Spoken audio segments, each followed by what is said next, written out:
வெள்ளிக்கிழமை ஆராதனையில நம்ம கூடியிருக்கோம். கர்த்தரை உயர்த்தி நம்ம ஆராதிக்க போறோம். இந்த நாள்ல கூட உங்க வாழ்க்கையில எல்லாமே கூடும். நம்ம ஏசப்பால கூடாத காரியம் ஒன்றுமே இல்லை. எல்லாமே நாங்கள் தேவனால் கூடும். நம்ம அதை நினைத்து உற்சாகத்தோட நம்ம கூடுமே எல்லாம் கூடுமே சாங்க பண்ணலாம். கூடுமே எல்லாம் கூடுமே, உம்மாலே எல்லாம் கூடும். கூடாதது ஒன்றுமில்ல, உம்மால் கூடாதது ஒன்றுமில்ல. கூடுமே எல்லாம் கூடுமே, உம்மாலே எல்லாம் கூடும். கூடாதது ஒன்றுமில்ல, உம்மால் கூடாதது ஒன்றுமில்ல. கடல் மீது நடந்தீரையா, கடும் புயல் அகற்றி நீரே. கடல் மீது நடந்தீரையா, கடும் புயல் அகற்றி நீரே. சாத்தானை ஒடுக்கி நீரே, சர்வ வல்லவரே. சாத்தானை ஒடுக்கி நீரே, சர்வ வல்லவரே. கூடுமே எல்லாம் கூடுமே, உம்மாலே எல்லாம் கூடும். கூடாதது ஒன்றுமில்ல, உம்மால் கூடாதது ஒன்றுமில்ல. செங்கடல் உம்மை கண்டு ஓட்டம் பிடித்ததையா. செங்கடல் உம்மை கண்டு ஓட்டம் பிடித்ததையா. யோர்தான் உம்மை கண்டு பின்னோக்கி சென்றதையா. யோர்தான் உம்மை கண்டு பின்னோக்கி சென்றதையா. கூடுமே எல்லாம் கூடுமே, உம்மாலே எல்லாம் கூடும். கூடாதது ஒன்றுமில்ல, உம்மால் கூடாதது ஒன்றுமில்ல. மரித்து உயிர்த்தீரையா, மரணத்தை ஜெயித்தீரையா. மரித்து உயிர்த்தீரையா, மரணத்தை ஜெயித்தீரையா. மறுபடி வருவீரையா, ஒரு மாற்றம் தருவீரையா. மறுபடி வருவீரையா, ஒரு மாற்றம் தருவீரையா. கூடுமே எல்லாம் கூடுமே, உம்மாலே எல்லாம் கூடும். கூடாதது ஒன்றுமில்ல, உம்மால் கூடாதது ஒன்றுமில்ல. ஆண்டவராக இயேசு கிறிஸ்து நாம் மகிமைப்படுவதாக. இந்நாள் கூட வெள்ளிக்கிழமை கூட்டத்துல கூட ஆண்டவராக இயேசு கிறிஸ்து வார்த்தையா உங்க மத்தியில வந்து பேச போற வார்த்தை என்னன்னா, எல்லாவற்றையும் தருவார். நம்ம ஆண்டவராக இயேசு கிறிஸ்து நம்ம வாழ்க்கையில இழந்த எல்லா காரியத்தையும் எல்லாவற்றையும் நம்ம ஆண்டவராக இயேசு கிறிஸ்து என்ன பண்ண போறாரு, நாள்ல தந்தருள போறாரு. என்னென்ன காரியத்தை தந்தருள போறாரு, நம்ம ஒரு வசனத்தை வாசிச்சு நம்ம இந்த காரியத்துக்குள்ள கடந்து செல்லலாம். ஆதியாகமம் 9ஆம் அதிகாரம் 3ஆம் வசனம். நான் நடமாடும் ஜீவ ஜந்துக்கள் யாவையும் உங்கள் ஆகாரமாக இருப்பதாக, பசும் பூண்டும் உங்களுக்கு தந்தது போல அவைகள் எல்லாவற்றையும் உங்களுக்கு தருவேன்னு சொல்லிட்டு இந்த வசனத்துல ஆண்டவராக இயேசு கிறிஸ்து நம்ம சொல்லிட்டாரு. என்னால நம்ம எப்படி இருக்கணும்னா, விசுவாசமா இருக்கும்போது நம்ம ஆண்டவராக இயேசு கிறிஸ்து நம்ம நினைக்கிற எல்லா காரியத்தையும் தந்தருள்வதா இருக்கிறாரு. இன்னைக்கு நம்ம கிட்ட 7 காரியம் சொல்ல போறோம். 7 காரியத்துல என்னென்ன காரியத்தை ஆண்டவராக இயேசு கிறிஸ்து உங்களுக்கு தரப்போறான்னு சொல்லிட்டு நம்ம என்ன பண்ணணும், ஜபிக்கணும். ஜபிச்சு விசுவாசிக்கும் போது இந்த 7 காரியத்தை நம்ம ஆண்டவராக இயேசு கிறிஸ்து தருவார். முதலாவது பார்த்தீங்கன்னா தேசத்தை தருவார். நம்ம ஆண்டவராக இயேசு கிறிஸ்து முதலாவது சொல்ல போற காரியம், இந்த நாள்ல உங்களுக்கு தேசத்தை தந்து ஆசீர்வதிக்க போறாரு. இதுக்கு ஒரு வசனத்தை வாசிக்கலாம். ஆதியாகமம் 26ஆம் அதிகாரம் 3ஆம் வசனம் வாசிப்பதா போட்டுருக்கு. இந்த தேசத்தில் வாசம் பண்ணும் நான் உனக்கு உன் சந்ததிக்கும் இந்த தேசத்தை யாவையும் தந்து ஆபிரகாமுக்கு நான் இட்ட ஆணையை நிறைவேற்றுவேன் அப்படின்னு சொல்லிட்டு இந்த வசனத்துல போட்டிருக்கு. இந்த வசனத்துல ஆண்டவராக இயேசு கிறிஸ்து ஆபிரகாமுக்கு கொடுத்த ஆசீர்வாதத்தை ஈசாக்குக்கும் கொடுப்பேன்னு சொல்லிட்டு இந்த இடத்துல சொல்லியிருக்காரு.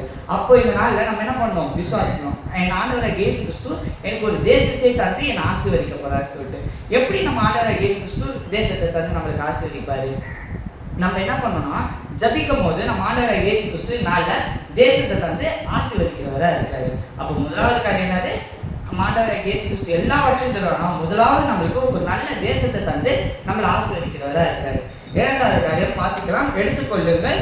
யோசுவா 15ஆம் அதிகாரம் 19ஆம் வசனம் நீங்க வாட்ச் பண்ணி போட்டுட்டு, அப்போது அவர் எனக்கு ஒரு ஆசீர்வாதத்தை தர வேண்டும் என்று வர்ஷிக்க பண்ணும்படி நிலத்தை எனக்கு தந்தருவார் அப்படின்னு சொல்லிட்டு இந்த வசனத்தை போட்டுருக்கு.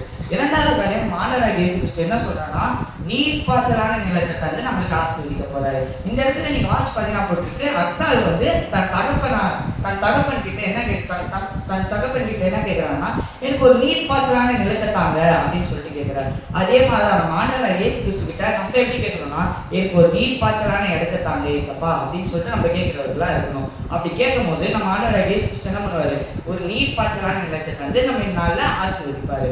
இரண்டாவது காரியம் என்னட்டு தருவார் நம்ம ஆண்டவராகிய இயேசு கிறிஸ்து, ஒரு நீர்ப்பாய்ச்சலான நிலத்தை தந்து ஆசீர்வதிப்பாரு. மூன்றாவது காரியம் ஒரு வசனத்தை வாசிக்கலாம், எடுத்துக்கொள்ளுங்கள். ஆதியாகமம் 28:20. இந்த வசனத்தை நீங்க வாட்ச் பார்த்தீங்கன்னா போட்டிருக்கு, ஆகாரத்தையும் வஸ்திரத்தையும் தந்து நம்மளை ஆசீர்வதிப்பான்னு சொல்லிட்டு போட்டிருக்கு.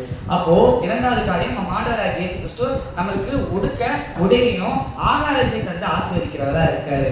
யாருக்கு இந்த மாதிரி காரியத்தை கொடுத்தாருன்னா, இஸ்ரவேல் மக்களுக்கு நம்ம ஆண்டவராகிய இயேசு கிறிஸ்து என்ன பண்ணாருன்னா,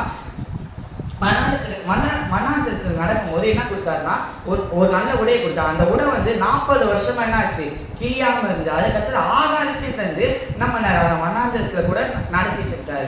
அப்போ மூன்றாவது கொடுக்க போற காரியம் நம்ம ஆண்டவராகிய இயேசு கிறிஸ்து என்ன காரியத்தை தந்து கொடுக்க போறாருன்னா, நல்ல வஸ்திரத்தையும் நல்ல ஆகாரத்தையும் தந்து நம்மள என்ன பண்ண போறாரு, ஆசீர்வாதமான பாதையில நம்மள நடத்தி செல்ல போறாரு. நான்காவது காரியம் எடுத்துக்கொள்ளுங்கள். 1 ராஜாக்கள் 3:6. இந்த வசனத்தை நீங்க வாட்ச் பண்ணியா போட்டிருக்கு, உனக்கு பிள்ளையை தந்து உன்னை ஆசீர்வதிப்பேன்னு சொல்லிட்டு போட்டிருக்கு. அப்போ நான்காவது காரியம் நம்ம ஆண்டவராகிய இயேசு கிறிஸ்து ஒரு அருமையான விசுவாச பிள்ளைகளை கொடுத்து நம்ம திருச்சபை என்ன பண்ண போறாரு, ஆசீர்வதிக்கிறவரா இருக்காரு. நம்ம என்ன பண்ணோம், அதுக்கு விசுவாசிக்கணும். ஏசப்பா எனக்கு பிள்ளை இல்லை அப்படின்னு சொல்லி நம்ம நினைக்கூடாது. எனக்கு ஒரு நல்ல பிள்ளையை கொடுப்பீங்க, அந்த பிள்ளையை நான் திருச்சபைக்காக ஒப்பு கொடுத்து என் திருச்சபை இன்னும் அதிகமா வளர்ப்பேன் அப்படின்னு சொல்லிட்டு என்ன பண்ணணும், நம்ம விசுவாசிக்கிறவர்களா இருக்கும்போது நான் இந்த நாள்ல கூட நம்ம ஆண்டவராகிய இயேசு கிறிஸ்து என்ன பண்ண போறாரு, ஒரு அருமையான பிள்ளையை தந்து நம்மள என்ன பண்ண போறாரு, ஆசீர்வாதமான பாதையில நடக்க போறாரு. இந்த பிள்ளைகள் எதுக்கு உதவியா இருக்கணும்னா, நம்மளுக்கான ஆண்டவராகிய இயேசு கிறிஸ்து ஒரு அருமையான ஒரு பிள்ளை கொடுக்க, இந்த பிள்ளைகள் நம்ம என்ன பண்ணணும்னா, நம்ம திருச்சபைக்கு விசுவாச பிள்ளைகளா என்ன பண்ணணும், உற்சாகமா ஆயத்த பண்ணி கொண்டு வரவர்களா இருக்கணும். அப்படி கொண்டு வரும்போது நம்ம ஆண்டவராகிய இயேசு கிறிஸ்து என்ன பண்றாரு, ஒரு அருமையான ஒரு பிள்ளையை தந்து ஆசீர்வதிக்கிறவரா இருக்காரு. முதல் காரியம் சொன்ன தேசத்தை தந்து ஆசீர்வதிப்பார். நெக்ஸ்ட் காரியம் சொன்ன நீர்ப்பாசலான நிலத்தை கொண்டு நம்மளை ஆசீர்வதிப்பார். மூன்றாவது காரியம் என்ன சொன்ன, நல்ல ஒரு ஆகாரத்தையோ ஒரு அருமையான வஸ்திரத்தை தந்து நம்ம ஆண்டவராகிய இயேசு கிறிஸ்து ஆசீர்வதிக்கிறவரா இருக்காரு. நான்காவது காரியம் என்ன சொன்ன, ஒரு நல்ல பிள்ளையை கொடுத்து நம்ம விசுவாசமா இருக்கிற திருச்சபையை ஆசீர்வதிக்கிறவரா இருக்காரு. ஐந்தாவது காரியம் சங்கீதம் 4:7 வாசிப்பறையா போட்டுட்டு, சந்தோஷத்தை தந்து நம்மளை ஆசீர்வதிக்கிறவரா இருக்கான்னு சொல்லிட்டு போட்டுருக்கு. நம்ம ஆண்டவராகிய இயேசு கிறிஸ்து ஐந்தாவது காரியமாக நம்மளுக்கு சந்தோஷத்தை தந்து ஆசீர்வதிக்கிறார். சந்தோஷம்னா என்னது, நம்ம வாழ்க்கையில எவ்வளவு கஷ்டம்னாலும் சரி அந்த காரியத்தை என்ன பண்றாரு நம்ம ஆண்டவராகிய இயேசு கிறிஸ்து ஒரு அருமையான சந்தோஷம். நம்மளுக்கு சந்தோஷம் எங்க கிடைக்குதுன்னா, திருச்சபையில இருந்து கிடைக்குது. அப்போ நம்ம திருச்சபைக்குள்ள இருக்கும்போது நம்ம ஆண்டவராகிய இயேசு கிறிஸ்து என்ன தராரு, நம்மள சந்தோஷம் தந்து நம்ம வாழ்க்கையை அருமையான நீர்ப்பாய்ச்சலான நிலத்தை கொண்டு நம்ம வாழ்க்கையை என்ன பண்றாரு, ஆசீர்வதிக்கிறவரா இருக்கு. ஐந்தாவது காரியம் என்ன சொன்ன, அஞ்சாவது காரியம் நம்ம ஆண்டவராகிய இயேசு கிறிஸ்து சந்தோஷத்தை தந்து நம்ம எல்லா காரியத்திலும் நம்மளுக்கு சந்தோஷத்தை தந்து ஆசீர்வதிக்கிறவரா இருக்காரு. ஆறாவது காரியம் அப்போஸ்தலர் 14:17 வாட்ச் பண்ணி போட்டுருக்கு, செழிப்புள்ள காலத்தை தந்து உன்னை ஆசீர்வதிப்பேன்னு சொல்லிட்டு போட்டுருக்கு. அப்போ ஆறாவது காரியமா நம்ம ஆண்டவராகிய இயேசு கிறிஸ்து நம்ம செழிப்பான பாதையில் நடத்த போறாரு. நம்மள செழிப்பான நீரூற்றான பாதையில நம்ம நடத்திக்கிறவரா இருக்காரு. அதுக்கு ஒரு வசனத்தை வாசிக்கலாம். நீதிமொழிகள் 28:25 நீங்க வாட்ச் பண்ண போட்டுருக்கு, கர்த்தர் மேல நம்பிக்கை இருக்கும்போது நம்ம வாழ்க்கை எப்படி ஆகுது, செழிப்பா மாறுதுன்னு சொல்லிட்டு போட்டிருக்கு. அப்போ நம்ம நம்பிக்கையா இருக்கும்போது நம்ம வாழ்க்கையில நம்ம ஆண்டவராகிய இயேசு கிறிஸ்து ஒரு செழிப்பான பாதையை நம்ம நடத்தி செல்கிறவரா இருப்பாரு. அதுக்கடுத்து இன்னொரு வசனத்தை வாசிங்க. சங்கீதம் 66:12 வாட்ச் பண்ணியா போட்டிருக்கு, நம்ம விசுவாசத்தினால நம்ம வாழ்க்கை என்ன பண்ணுது, செழிக்கப்படுதுன்னு சொல்லிட்டு போட்டிருக்காரு. அப்போ நம்ம என்ன பண்ணணும், அவர் மேல நம்பிக்கை இருக்கணும், அவர் மேல விசுவாசம் உள்ளவர்களா இருக்கும்போது நம்ம வாழ்க்கை இந்த நாள்ல செழிக்க செய்கிறவரை நம்ம ஆண்டவராகிய இயேசு கிறிஸ்து இருக்காரு. மொத்தம் இப்போ உங்ககிட்ட 6 காரியத்தை சொல்லியிருக்கேன். 7வது காரியம் என்னன்னா, வாசிங்க எடுத்துக்கொள்ளுங்கள். சங்கீதம் 144:10 வாட்ச் பண்ணியா போட்டிருக்கு, ஜெயத்தை தருவான்னு சொல்லிட்டு போட்டிருக்கு. ஜெயத்தை தந்து உங்களை ஆசீர்வதிப்பான்னு சொல்லிட்டு போட்டிருக்கு.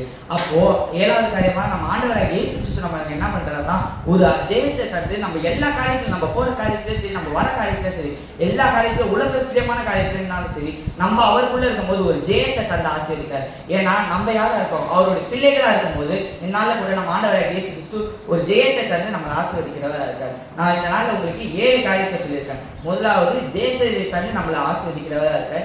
இரண்டாவது நீர்ப்பாய்ச்சலான நிலத்தை தந்து நம்மளை ஆசீர்வதிக்கிறவரா இருக்காரு நம்ம ஆண்டவராகிய இயேசு கிறிஸ்து. நெக்ஸ்ட் ஆகாரத்தையும் நம்மளுக்கு நல்ல உடையை தந்து நம்மளை என்ன பண்றாரு, நாள் முழுக்க நம்மளை ஆசீர்வதித்து நடத்துகிறவரா இருக்காரு. நான்காவது காரியம், ஒரு நல்ல பிள்ளைகளை தந்து நம்ம திருச்சபையை நடத்துகிறவரா இருக்கார் நம்ம ஆண்டவராகிய இயேசு கிறிஸ்து. ஐந்தாவது காரியம், ஒரு அருமையான சந்தோஷம், நம்ம போற காரியத்திலும் சரி, எல்லா காரியத்திலும் சரி, ஒரு சந்தோஷமான காரியத்தை நம்மளுக்கு நம்ம வாழ்க்கையில எவ்வளவு கஷ்டம்னாலும் சரி, அந்த கஷ்டத்துல கூட நம்ம ஆண்டவராகிய இயேசு கிறிஸ்து என்ன பண்றாரு, ஒரு நல்ல சந்தோஷத்தை தந்து நம்ம வாழ்க்கையை முற்றிலுமாக நடத்துகிறவரா இருக்காரு. நெக்ஸ்ட் செழிப்பான நீரூற்றான பாதையை நம்ம ஆண்டவராகிய இயேசு கிறிஸ்து நம்ம நடத்துறாரு. விசுவாசிக்கிறீங்களா? நீங்க நம்ம ஆண்டவராகிய இயேசு கிறிஸ்து விசுவாசிக்கும் போது, அவர் மேல நம்பிக்கை வைக்கும் போது தான் நமக்கு செழிப்பான பாதையை நம்ம ஆண்டவராகிய இயேசு கிறிஸ்து கொடுக்குறாரு. அப்போ நம்ம விசுவாசிக்கும் போது, நம்ம திருச்சபையில இருக்கும் போது நம்ம ஆண்டவராகிய இயேசு கிறிஸ்து என்ன பண்றாரு, ஒரு செழிப்பான பாதையை நம்ம வாழ்க்கையை நடத்தி செல்கிறவரா இருக்காரு. ஏழாவது காரியம், நம்ம என்ன பண்ணணும், நம்ம ஆண்டவராகிய இயேசு கிறிஸ்து நம்மளுக்கு ஜெயத்தை தாண்டி என்ன பண்றாரு, நடத்துகிறவரா இருக்காரு. விசுவாசிங்க, நீங்களும் விசுவாசிங்க. என் ஆண்டவராகிய இயேசு கிறிஸ்து எனக்கு ஒரு ஜெயத்தை தருவாரு. ஏன்னா நான் அவரோட பிள்ளையா இருக்கும் போது என் ஆண்டவராகிய இயேசு கிறிஸ்து நான் போற எல்லா காரியத்திலும் ஜெயத்தை தந்து இந்நாள் என்னை ஆசீர்வதிப்பான்னு சொல்லிட்டு இந்நாள்ல உங்ககிட்ட பேசியிருக்கேன். எல்லாவற்றையும் தருவார். விசுவாசிங்க, என் ஆண்டவராகிய இயேசு கிறிஸ்து எனக்கு எல்லா காரியத்திலும் எல்லாவற்றையும் தந்து என்னை நிறைவா நடத்தி செல்வார்னு சொல்லிட்டு விசுவாசிங்க. கர்த்தர் உங்களையும் உங்கள் குடும்பத்தையும் உயர்த்தி ஆசீர்வதிப்பாராக. ஆமென்.